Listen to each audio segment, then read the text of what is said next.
I just want to take a second and talk about the equipment that I'm using here today. And really it's pretty typical. It's a typical setup that I'll use in a lot of different scenarios where I'm pitching lighter jigs.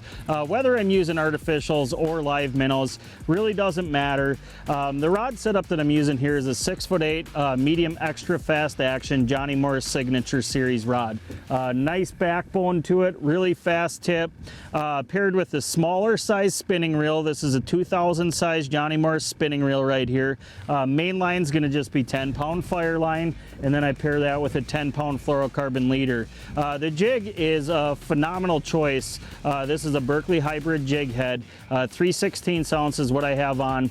But the reason that I like these jigs is because each of the jig sizes, you can get different hook sizes. So if you have a little bit longer artificial or bigger minnows, you can have a hook size that's a little bit bigger for that as well too. If you're using a smaller fat head, you can use the smaller hook size on these hybrid jigs to make sure that it pairs well with whatever presentation you're showing to the fish. So nothing too crazy. You know, use your typical jig rod setup. On these Detroit Lakes area bodies of water, there's so many different good lakes that you can fish and catch a lot of walleyes with a very simple setup. Oh, he's still on. He's still on. Of course he's still on. Yep, got him. Yeah. What in the world? Yeah. And it's still there. Oh my God. Oh, yeah.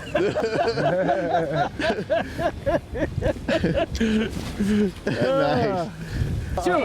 Hey, I get an assist on that one, don't I? I get an assist. I don't know how you had the line wrapped around the rod that many times. It's choked, so I'm going to let you just get your hands bit. But gosh, that's a nice fish, huh? Oh, It came out. Hey. It came off. Yeah. Yeah.